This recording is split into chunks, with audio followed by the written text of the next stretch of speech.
Só Deus sabe o quanto a Nina foi planejada, sonhada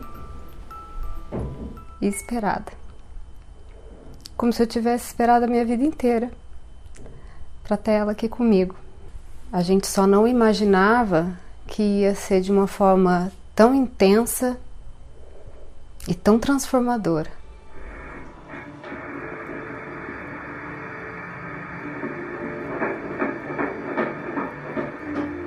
E a minha gravidez foi tão perfeita porque eu não passei mal, né? Foi tudo muito natural pra mim, tudo muito gostoso, minha gestação toda.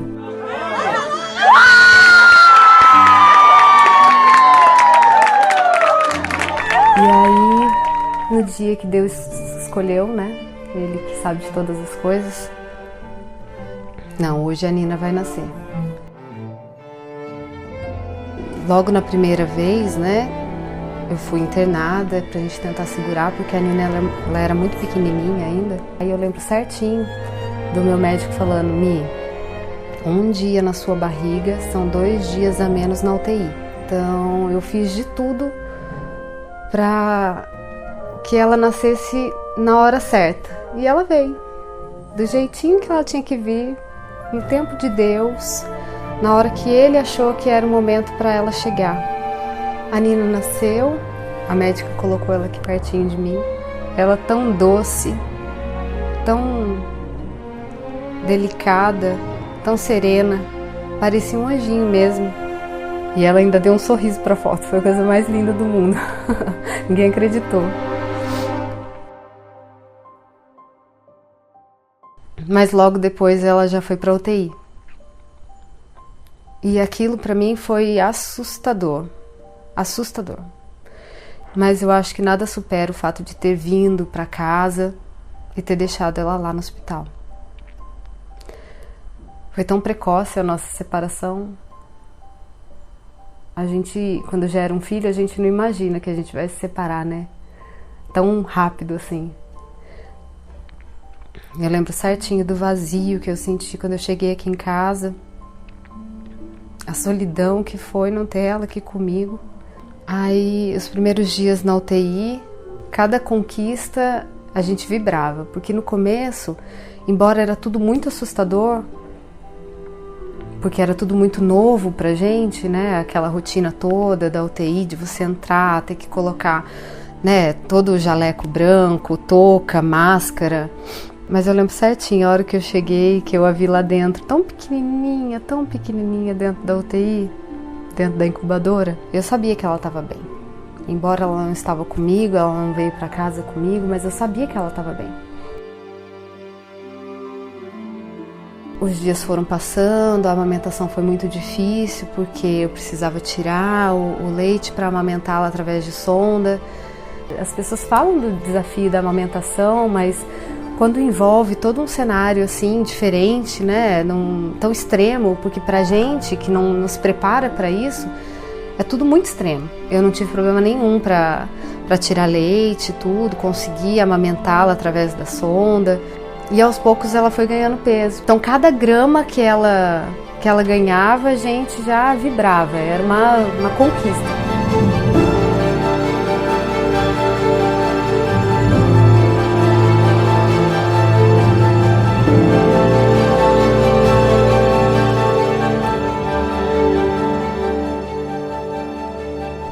E aí os dias foram passando, graças a Deus ela foi se desenvolvendo muito bem, foi ganhando peso, ficando fortinha e graças a Deus ela teve alta e não teve sensação melhor. Foi uma sensação de missão cumprida, de uma conquista, uma vitória, ai, vamos para casa. Aí chegamos em casa, aquele sonho, né? Consegui finalmente amamentá-la, né? Ela no meu, né? Comigo assim no meu colo. No quartinho dela, e então assim, eu tava vivendo um sonho realmente. Ao longo dessa semana, ela estava muito bem, ela era pequenininha, muito frágil, os cuidados eles eram enormes pelo fato dela ser prematura, então ela não podia receber visitas, isso pra gente já foi difícil, mas as pessoas, graças a Deus, entenderam, porque era pro bem da Nina, né? Então todos ficavam de fora rezando, mas entendendo tudo, né, que estava acontecendo. Quando a Nina nasceu, eu fiquei muito feliz. É um sentimento assim de mãe, de avó, eu não sei explicar. Queria muito conhecê-la, mas não foi possível. Ela estava muito frágil. E depois de alguns dias, ela recebeu alta, foi para casa, mas ainda não estava recebendo visitas. E depois, quando foi mais ou menos assim uns 15 dias, a minha prima me ligou desesperada, dizendo que a Nina tinha sido internada e estava na UTI. Eu fiquei desesperada também, comecei as minhas orações de joelhos, nos pés de Nossa Senhora Aparecida, pedindo a ela que estendesse seu manto sagrado sobre a Nina e a curasse. Passou essa primeira semana,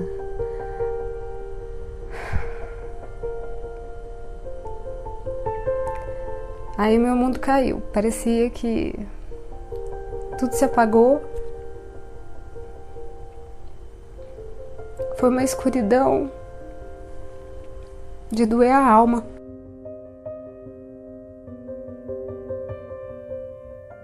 Eu liguei para Milena num dia antes de eu encontrar com ela e falei para ela que eu iria na casa dela à tarde. Aí nesse dia eu resolvi, parece que alguma coisa pediu para eu fazer tudo de manhã. Aí eu fiz. Quando eu cheguei, a Milena falou: nossa, Naná, graças a Deus que você chegou. Porque a minha mãe tá com muita dor de cabeça, não conseguiu vir aqui. Falei: ah, que bom, Mi, então eu vou passar a tarde com você. Quando eu peguei a Nina, eu notei que a Nina tava numa coloração diferente e com uma babinha espessa na boca. Só que eu não falei nada pra Milena, pra não poder assustar ela. Aí, primeiro, a Milena falou assim: Naná, eu vou aproveitar que você tá aqui, eu vou tomar um banho. Eu falei: isso, vai tomar um banho, vai se arrumar. Ainda brinquei com ela: você tá muito molambenta. Aí ela foi, tomou banho, fez escovando o cabelo e tal. Quando ela voltou, eu vi que a Nina tava ficando mais roxinha. Aí eu falei pra Milena, falei: Mi, eu tô achando a cor da Nina diferente. Aí a Milena foi lá e falou pra mim: Naná, eu também tô notando. Aí demos banho nela, tudo. Eu acho que depois do banho ela relaxou ainda mais. Relaxou, colocou pra mamar. Nisso eu fui ao banheiro. Eu cheguei no banheiro, a Milena já me deu um grito. Aí quando eu olhei pra ela, ela tava roxa. Eu sacudi ela: Nina, Nina, Nina. E ela não reagia, ela tava roxinha, pretinha na minha mão. Eu virei, bati nas costas dela, achando que, né, podia ter engasgado alguma coisa, e ela não voltava. A Sanara pegou, chacoalhou ela começou a voltar. Aí eu meio que dei uma reanimada nela, voltei ela e eu pedi pra Milena. Eu falei: Milena, vamos levar ela no hospital. Aí a minha falou: ah, Naná, lá na UTI eles falaram que poderia ser assim mesmo, acho que eu vou esperar mais um pouco. A gente ficou no quarto aguardando, luz acesa, porque a gente precisava ficar olhando para ela o tempo todo para ver a corzinha que ela tava, para ver se ela tava respirando, era a mão nela o tempo todo. Eu lembro que chegou numa hora que a Mi pegou no sono e eu tava com ela e ela tava chorando de uma forma tão desesperada que eu resolvi tirar ela dali para pegar ela no colo um pouco para ver se ela acalmava. E nesse momento ela começou a ficar mais roxa. E aí a Mi percebeu que ela estava ficando mole, começou a ficar cianótica de novo, gritou a médica, e aquilo foi desesperador porque a gente vê o quanto a gente não tem força para nada, a gente não tem poder sobre as coisas. E aí a médica afastou eu e a Mi, colocou aquele aparelho de respiração mecânica nela, começou um monte de enfermeiras a ficar em volta, e a gente olhando ela roxa, mole. Naquela hora a gente achou que a gente ia perder ela. Era 4h30 da manhã, meu telefone toca. A Milena me ligou, falou assim: Naná, você estava dormindo? Eu falei: Mi, mais ou menos. Aí ela falou assim: você vem, corre, porque a Nina está morrendo. Nisso eu só troquei de roupa e fui. Eu não lembro de eu chegando, como que eu cheguei no policlínico. Falei pro guarda lá, falei: coloca meu carro para dentro. Ele falou assim: o que está acontecendo? Eu falei: a minha sobrinha está morrendo. E entrei no hospital. Quando eu entrei, eu me deparei com uma cena que era a Milena em cima da Nina e o Eric de joelho do lado da cama. E a Nina muito mal mesmo. E aí subiu, ela, pro UTI, que foi que começou a segunda parte da Nina, que foi tudo muito difícil pra gente. Colocaram ela na incubadora de novo, para ter um controle sobre temperatura e conseguir ver a cor dela. E aí começou essa agonia nossa das visitas, retomou, né? Essa agonia nossa das visitas ao UTI.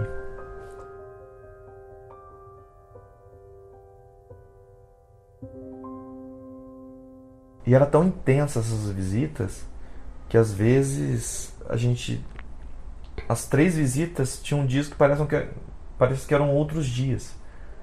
Parecia que a gente vivia 3 dias num dia. Um dia só. Era uma loucura, porque de manhã ela não estava muito bem. Ela estava fraca, não respirava direito. Aí a gente ia tenso embora almoçar. Aí voltava do almoço, ela já tinha melhorado. Aí a gente já ficava animado de novo, já ficava feliz. Chegava à noite, ela piorava. E aí a gente ia para casa desesperado. Até que chegou aquela noite que ela piorou. E a médica veio até a gente e ainda falou, ela vai ter que ser entubada porque ela continua tendo as apneias. A gente precisa garantir que ela vai estar respirando o tempo todo. Ela ainda falou pra gente, eu vou pedir pra vocês esperarem lá fora e aí depois vocês entram pra vê-la, né? E a gente ficava no corredor ali, Nossa, com o ouvido na porta. Não, eu lembro certinho, eu colocava as mãos assim no vidro. Enquanto ele estava fazendo todo o procedimento para entubar, e eu só rezava. Meu Deus, protege a Nina, protege minha filha, fica com ela. Eu, como tia, eu não poderia entrar, né? Então eu não pude nem ver como ela estava. E acho que até foi bom, porque para mim seria muito difícil, assim.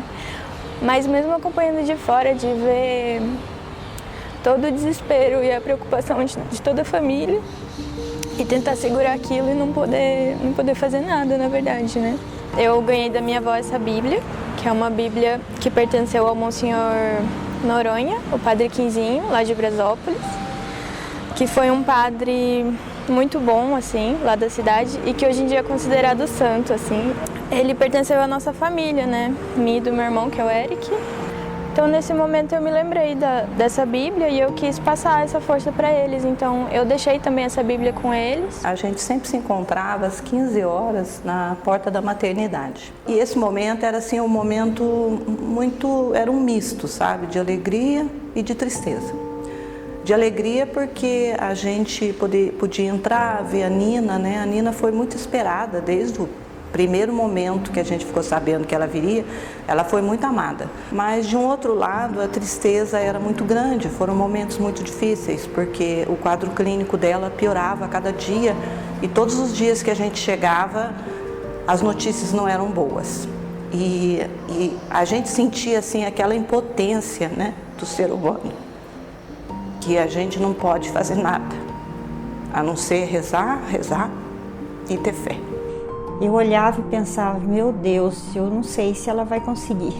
Olhei para o meu marido e falei, Paulo, será que ela vai dar conta de desenvolver, de crescer? Porque parecia uma coisinha tão indefesa, tão insegura. Mas ao mesmo tempo eu pensava, a gente tem que ter fé, ter pensamentos positivos, porque é isso aí que vai dar força para ela. E as coisas foram acontecendo de uma forma, por exemplo, o primeiro mês, que todo mundo faz, aquele bolinho, aquelas coisas, tudo pro bebê. A Nina estava comemorando o primeiro mês na UTI. Aí nós fizemos um bolinho fictício, né? Mas fizemos, cantamos parabéns e pedimos bastante para Deus para dar força para ela conseguir recuperar. O meu primeiro encontro com a Nina, ele foi espiritual, ele foi mágico, né? Ele foi único, foi só nosso, foi um encontro de almas.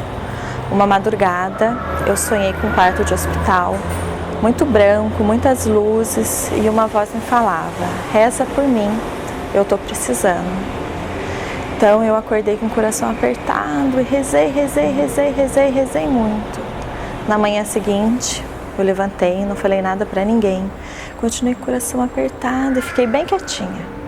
Até que no final do dia, a tia Cecília me manda uma mensagem falando que a Nina, naquela madrugada, havia passado muito mal e que nós quase a perdemos. Então, assim, antes de ser transferida, ela arrancou o tubo sozinha. E aí por isso que deu uma bagunçada, ela acabou tendo uma apneia de manhã. E aí, no dia do exame, ela acabou tendo que voltar a intubação nela, só que isso ela estava mais fraquinha. E aí pegar ela, colocar, transferir para dentro de uma incubadora móvel, colocar dentro da ambulância e levar. E aí durante o transporte começou a oscilar muito. E a gente rezando muito, a Lídia estava com a gente no dia até. E eu lembro que eu ainda não tinha percebido o que estava acontecendo e vi a Milena sentada dentro da ambulância com tanto desespero. Ela desce da ambulância e os enfermeiros começam a correr, trocar fiação, trocar tubos e canos, e troca uma vez, troca outra, e ela melhora a saturação, mas em seguida baixa novamente. Depois de 40 minutos de muito desespero, a Milena, ela não estabilizava. A Milena desce da ambulância, me pega pelos braços e diz: faz alguma coisa para ajudar minha filha. Aquilo doeu tanto. Eu só podia orar. Eu saí de perto dela, liguei para meus pais e pedi para que eles ficassem intercedendo, que eles parassem o que estivessem fazendo, que intercedessem por ela. Naquele dia, eu senti uma necessidade muito grande de ver a Mi. Aí a gente foi até eles estavam saindo já para ir para o hospital. Lembro que eu fui de encontro com a Milena e vinha no meu coração assim uma necessidade muito grande de falar para ela, que ela tivesse consciência da importância do toque dela naquele momento, né, das mãos dela, que quando ela entrasse naquela UTI aquele dia, que ela tivesse a certeza que as mãos que tocariam a Nina eram as mãos de Jesus, não eram as mãos dela, né, e que ela com toda a autoridade de mãe, porque assim, não tem oração mais preciosa do que a oração da mãe por um filho. Ela estava piorando a cada vez mais, a respiração estava ficando cada vez mais difícil, as paradas estavam ficando cada vez maiores. E todos os exames saíam sempre tudo bem. Todos os exames estavam bons. Líquido da coluna, exame de sangue, exame de urina, coletas que eles precisaram fazer. Aí eles repetiam os exames porque eles não entendiam. E tudo estava ok. Porque assim, o que os médicos falavam era, se eu encontrasse alguma coisa, eu podia tratar, mas eu não encontrava nada. Só que ela estava piorando. E aí, depois que ela entubou, que era a certeza do médico de que aquilo ia estabilizar para que ela curasse, ela começou a ter a apneia entubada. E falou, olha, a gente está esgotando os nossos recursos. A gente não sabe mais o que fazer.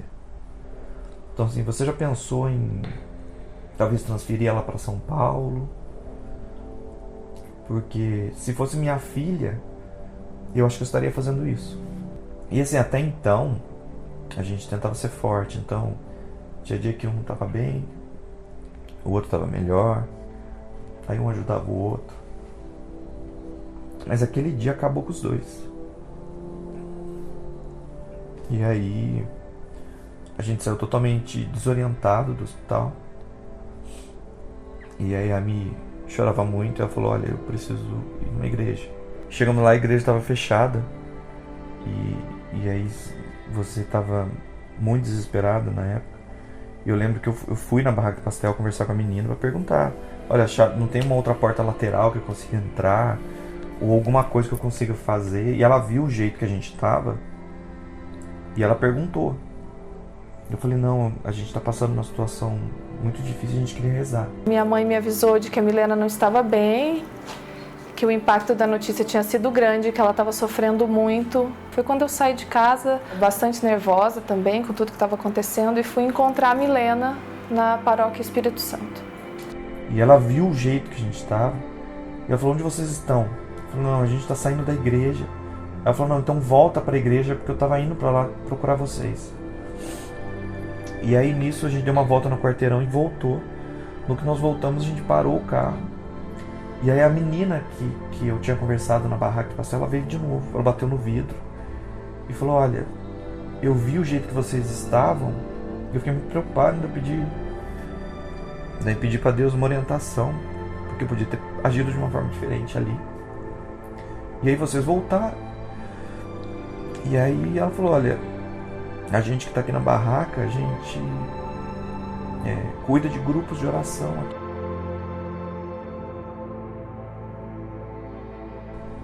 Nossa, naquele momento senti uma paz tão grande no meu coração. Fica calma porque vai dar certo. A Nina vai sair dali. Então, a hora que terminou a oração, eu tinha certeza de que ela ia ficar bem. Me deu uma paz e uma tranquilidade tão grande que eu falei, não, eu só preciso renovar as minhas forças a cada dia. No meio das orações, as meninas falaram pra gente, olha, fiquem tranquilos,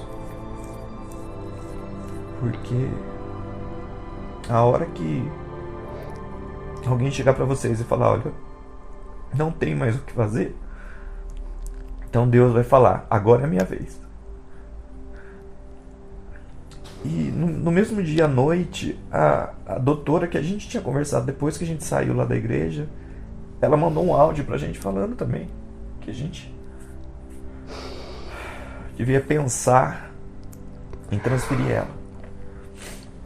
Foi aí que a gente viu o recado que Deus tinha mandado pra gente,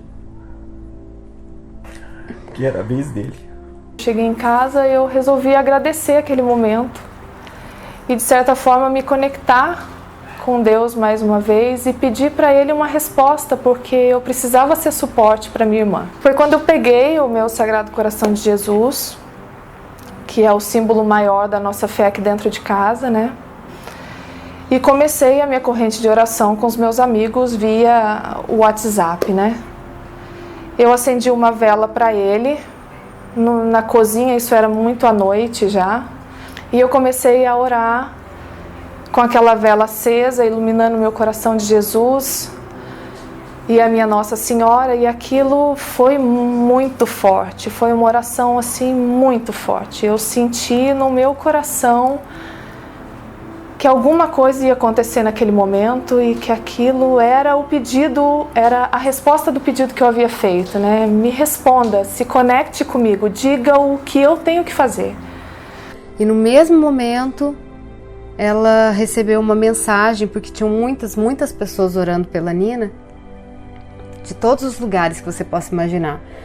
Eram diversos grupos de oração.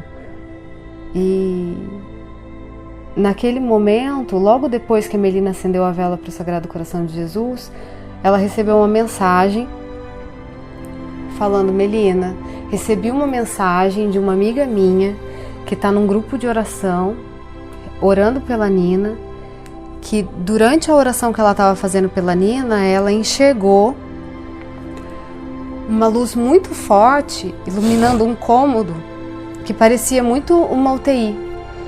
E ela viu que era uma incubadora e que a Nina estava lá dentro.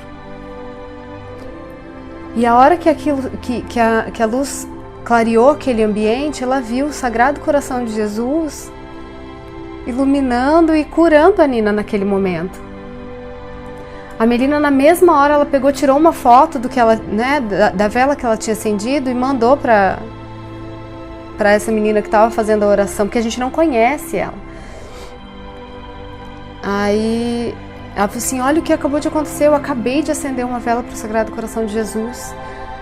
Aí ela falou, tá vendo, Melina, toma posse, porque eu tenho certeza que Jesus está lá agora, curando a Nina.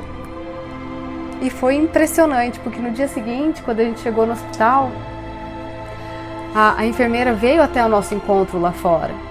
Ela falou assim, Milena, entra aqui para você ver o jeito que a Nina tá. Eu lembro certinho. A hora que a gente entrou, a Nina ela já estava começando a ficar coradinha, ela não estava mais roxinha.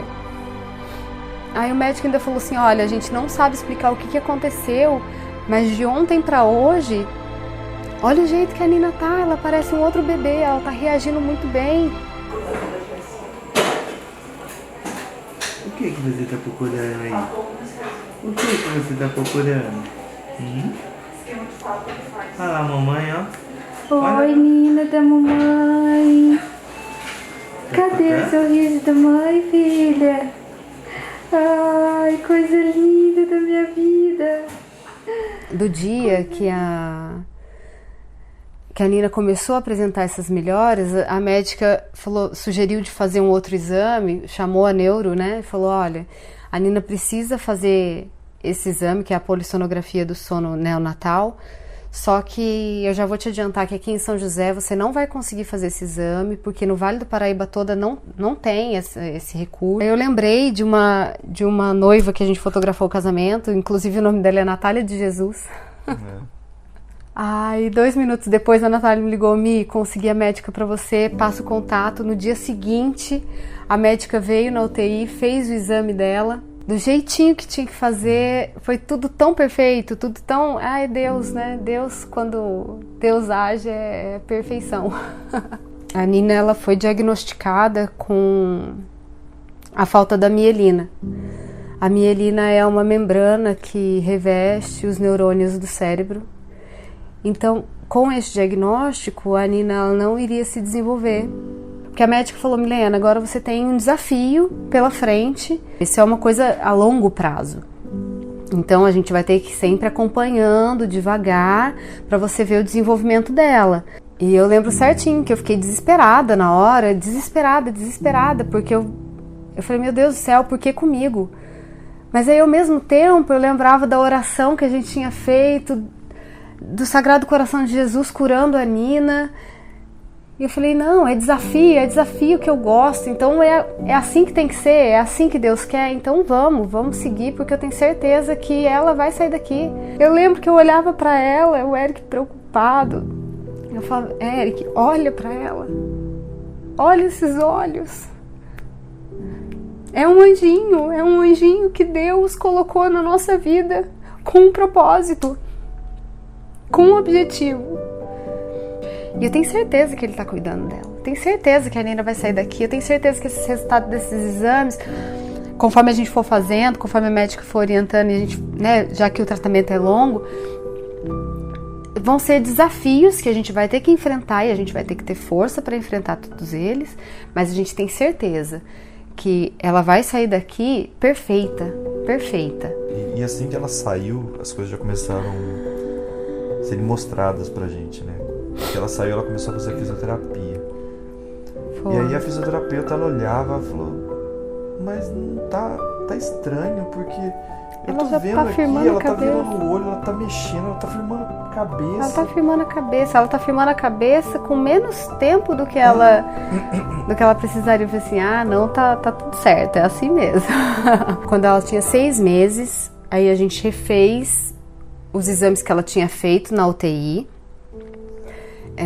para poder fechar o diagnóstico. E aí até a médica ainda falou, não, você vai refazer esse exame em São Paulo, no médico tal, no hospital tal, porque é o que tem de melhor de equipamento então ali a gente vai ter um diagnóstico fechado do caso da Nina. Aí nós fomos para São Paulo, fizemos os exames.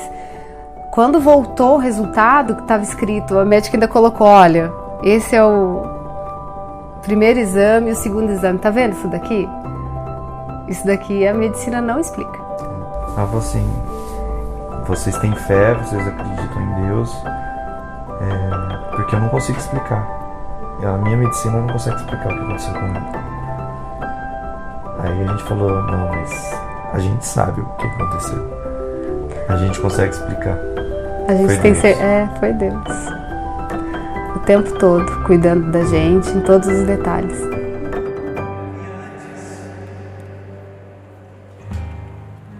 Aquele que está sentado no trono diz, eis que faço novas todas as coisas.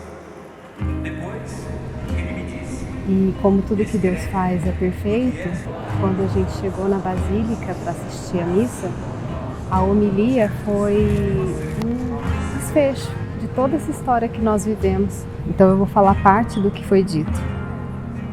Ao mesmo tempo, ouvi do trono uma grande voz que dizia, eis aqui o tabernáculo de Deus, com os homens. Habitará com eles e será o seu povo, e Deus mesmo estará com eles. Enxugará toda a lágrima de seus olhos, e já não haverá morte, nem luto, nem grito, nem dor, porque passou a primeira condição. Então, o que está sentado no trono disse, eis que eu renovo todas as coisas. Disse ainda, escreve, porque essas palavras são fiéis e verdadeiras. Novamente me disse: está pronto. Eu sou o Alfa e o Gama, o começo e o fim. A quem tem sede, eu darei gratuitamente de beber da fonte da água da vida. O vencedor herdará tudo isso, e eu serei seu Deus, e ele será o meu filho.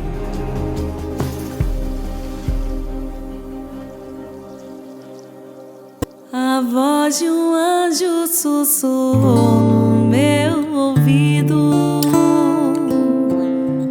Eu não duvido, já escuto os teus sinais,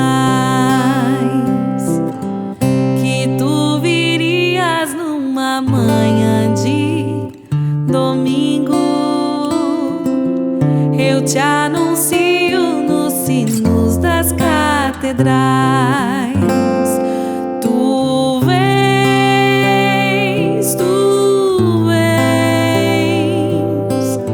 e eu já escuto os teus sinais. Tu vens,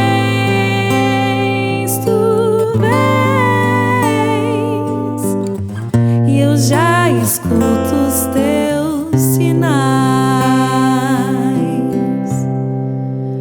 Bem-vindo, meu novo ser, cercado de proteção, de tanto amor, tanta paz dentro do meu coração.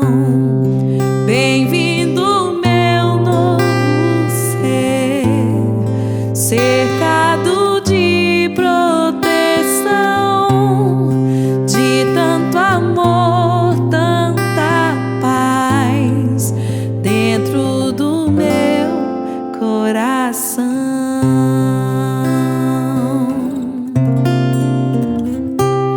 É como se eu tivesse esperado toda a vida pra te embalar. É como se eu tivesse esperado toda a vida pra te embalar.